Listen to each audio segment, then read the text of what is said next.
Hello, I'm Hannah, and this is Hannah's Books.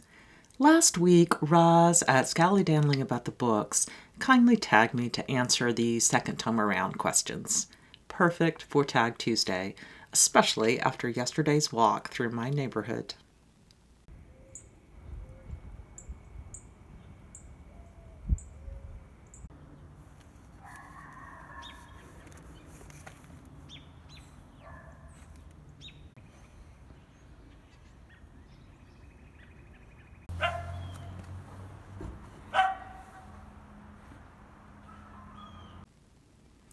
I'll jump right in. The first question is, do you buy secondhand books? Absolutely. I acquire books from many places. First, I use my local libraries fairly extensively. I'm especially likely to check out books that are contemporary fiction or nonfiction books I'm not sure I want to keep for pleasure or reference in the future. But there are definitely times when the library does not meet my needs. Sometimes I really want to own a book, knowing that I'm likely to reread it as time goes by, or that it's a book I want to live with in my midst for whatever reason. When I'm traveling, I try to avoid taking out library books to take with me, since I'm pretty much guaranteed to leave a book somewhere if I do. I don't know how many times I've left a library book in the seat pocket on an airplane, even though I don't think I've ever left a used book there. And then the other time my library fails me is when I'm searching for an uncommon book that I can't get even through interlibrary loan. I do buy a lot of books new, but finding a used copy in relatively decent shape is usually my preference if I think I want to own the book, just so I can afford to keep myself financially solvent. Luckily, as I'm sure you all know, secondhand books have a charm all their own. The next question asks what my latest used book purchase has been. On the suggestion of Peg at the History Shelf, I found a copy of Hermione Lee's mammoth biography of Virginia Woolf. I'm looking forward to reading it for March of the Mammoths, along with a couple of Woolf novels and perhaps some of her nonfiction. Although I've read some of her important nonfiction, I've never read any of her novels, and I really need to remedy that. Woolf seems like a perfect author to focus on for Women's History Month. If you'd like to recommend specific works by or about Virginia Woolf, please let me hear from you down in the comments. The third question is, what condition do you find acceptable? In general, I try to find books that are still sturdy enough for me to read without having to take special care. I usually choose books with minimal underlining when I have a choice, but if I'm really searching for a book and it shows up inexpensively with a lot of underlining, I'm likely to purchase it anyway. However, I won't buy a book with more than just a few lines of pink or orange highlighting. I know there are a lot of people who love seeing other people's comments, and there certainly are times I enjoy it myself. I think I showed a copy once of a mass market paperback version of The Great Gatsby with handwritten notes from my middle school self. I prize it more than almost any book on my shelf, even though I also find it quite embarrassing. I also love to read my father's old books, charting how his mind worked to connect his reading of vastly diverse fiction with his specific academic interests and texts. And I love going through my mother's books from back when she taught literature in high school and college, full of her notes about how to teach a particular text. On the other hand, I'm not especially interested in reading a stranger's notes, especially if they wrote in the book extensively. It does sound romantically bookish, but I definitely find it distracting. I often start thinking more about the palimpsestic nature of character building than I do about the original book. Question 4. After you've read a used book, do you keep it for a reread or do you donate it? It depends. Especially if I bought the book to keep me company while I was traveling, I'm likely to pass it on to other readers. But as I mentioned earlier, I often acquire used books instead of library copies specifically because I think they're books I'm likely to reread or at least refer to in the future. The fifth question asks our favorite places to find secondhand books. My very favorite place to find secondhand books is one of the many little free libraries in my neighborhood.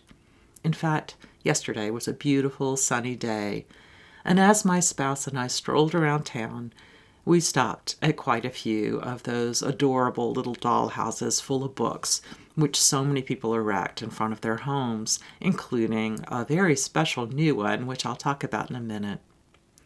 What is inside these little libraries is always random and often so fascinating that I spend the next bit of my walk imagining who left particular books or what their own personal stories are. Usually there's a collection of fewer than, say, 20 books, and serendipity is a major force here. Sometimes just SAT prep books, high-level economics texts, and a handful of pamphlets from the local Seventh-day Adventist. At other times, I seem to have arrived just seconds after an unknown soulmate dropped off a handful of Trollopes, a classic biography of Edith Wharton, a beat-up Agatha Christie or two, and a work of academic feminist philosophy. I definitely have some fascinating bookish neighbors I've never met. And I hope some of my own donations to the little libraries have found happy new homes too.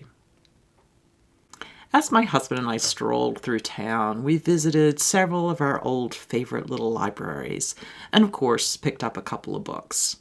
In one box, I found a copy of Olive Kitteridge, a book David loves but I've never read. I put it on hold at the public library, the full-size library, a couple of times, but there's always a wait, and by the time the book comes in, I often am in the middle of a whole slew of other things. A few blocks away, I picked up a hardback of Reif Larsen's The Selected Works of T.S. Spivet, a book I know I intended to read when it first came out, but have never even looked at. Have any of you read it? Although it's a standard text-driven novel, the edges of each page are filled with interesting marginalia related to the character's research interest. The book looks fascinating. And now for the coolest little free library we saw on our walk, a brand new all-science fiction box shaped like a Doctor Who police box.